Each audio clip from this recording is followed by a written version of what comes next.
लेकिन चुनाव बेहद दिलचस्प है। लेकिन उत्तर प्रदेश में बुल और बुलडोजर, पाकिस्तान, हिंदू मुसलमान, आतंकवादी, हिजाब, ये सब चल रहा है।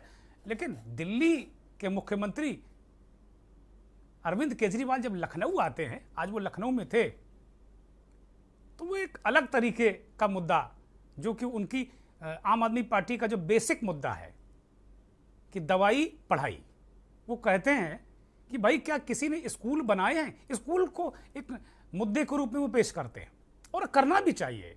मैं केजरीवाल को साधुवाद दूंगा, धन्यवाद दूंगा कि कम से कम कोई व्यक्ति तो है इस देश में जो कह रहा है कि भैया हम दवाई और पढ़ाई पर राजनीति करेंगे, इस पर अगर किसी को हम पसंद हैं तो हमें वोट दे दो। ये बहुत बहुत बहुत महत्वपूर्ण बात है। वो कह रहे हैं क्या स्कूल भी मुद्दा है, और वो इतना ही नहीं, पूरे देश से वो कह रहे हैं। वो कह रहे हैं कि दिल्ली की सरकार ने 20,000 क्लासरूम बनाए दिल्ली में, लेकिन क्या 7 सालों में केंद्र समेत देश की बाकी सरकारों ने क्या कोई क्लासरूम बनाए? क्या किसी ने पढ़ने लिखने की व्यवस्था की? इस पर वो सवाल कर रहे हैं। उत्तर प्रदेश की राजधानी लखनऊ में एक चुनावी रैली को संबोधित कर रहे थे। चौथे चरण में आज प्रचार बंद हुआ शाम को 5 बजे। उससे पहले ये केजरीवाल ने ट्वीट भी 2 दिन पहले किया था, और आज उनकी चुनावी रैली में ये अपने आप में ये उन्होंने कहा भी खम ठोक कर। और स्कूल को, पढ़ाई को, दवाई को, अस्पताल दिल्ली में बेहतरीन हो गए हैं, ये आम आदमी पार्टी दावा करती है, और कहीं हद तक उनकी बात ठीक भी है कि सुधार बहुत तेजी से हुआ है। और एजुकेशन, शिक्षा, जिसके लिए काफ़ी काम कर रहे हैं, उनके शिक्षा मंत्री मनीष सिसोदिया भी बधाई के पात्र हैं।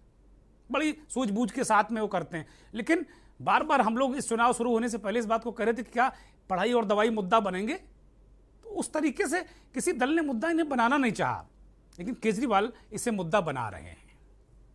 बिलाल साहब, ये जो जन सरोकारी राजनीति है, पढ़ाई की राजनीति है, दवाई की राजनीति है, उस पर केजरीवाल ने आज लखनऊ में बड़े विस्तार से बताया और चुनौती दी कि 20,000 स्कूल उन्होंने दिल्ली में क्लासरूम बना डाले हैं। पूरे देश की सरकारों ने मिलकर अगर इतने बनाए हो तो बता दें। देखिए दुर्गेंद्र जी, केजरीवाल बड़े इंटेलिजेंट पॉलिटिशियन है जी। अगर आप उनके पिछले 2 दिन के उनके प्रकरण को आप समझने की कोशिश करें, जिस तरह से उनको पंजाब के चुनाव में आतंकवादी सिंपैथाइजर से जोड़कर घेरने की कोशिश की गई जी, और जिस तरह से उन्होंने पिछले 2 दिन के अंदर उसको रिबटल किया जी, तो वो इस लड़ाई में नहीं फंसना चाहते नेगेटिव पॉलिटिक्स में। तो इसलिए उन्होंने बॉल को दोबारा अपने पाले में लाके बुनियादी मुद्दों की बात की है, ताकि खेल उनके पाले में हो। उन्होंने लखनऊ में आज ये भी कहा कि भैया तो दरअसल वो बॉल अपने पाले में रखना चाहते हैं। जी। जिस तरह से उन्होंने 20,000 क्लासेस की बात की और वो जिस तरह से बुनियादी मुद्दों पर राजनीति करना चाहते हैं और जिस तरह से वो बेसिक नेसेसिटीज इंसान की जो है, इंसान को जो जरूरत है, बिजली, पानी, शिक्षा, अस्पताल, बुनियादी मुद्दों पे जो बात करना चाहते हैं, भारतीय राजनीति के जो आयाम है उसको दोबारा रीडिफाइन करने की कोशिश कर रहे हैं इंडियन पॉलिटिक्स के अंदर। तो उन मुद्दों पर वो जानते हैं कि इन मुद्दों पर कोई भी राष्ट्रीय पार्टी या कोई भी क्षेत्रीय दल उनके एट पार नहीं खड़ा हो सकता, क्योंकि उनका इन्होंने एग्जीक्यूशन करके दिखाया। और रहा आतंकवाद का सवाल, अगर आतंकवाद में वो जितना भी जवाब देंगे उतना ही वो विपक्ष की राजनीति में फंस जाएंगे। इसलिए उन्होंने मुद्दों की बात करके बॉल अपने पाले में रखी है और ये साबित करने की कोशिश की है कि इन मुद्दों पर आप मेरे से बात करो और बॉल मेरे पाले में है। बहुत शुक्रिया बिलाल साहब, बड़ी खूबसूरती से, बहुत बेहतरीन तरीके से आपने हमारे दर्शकों को समझाया।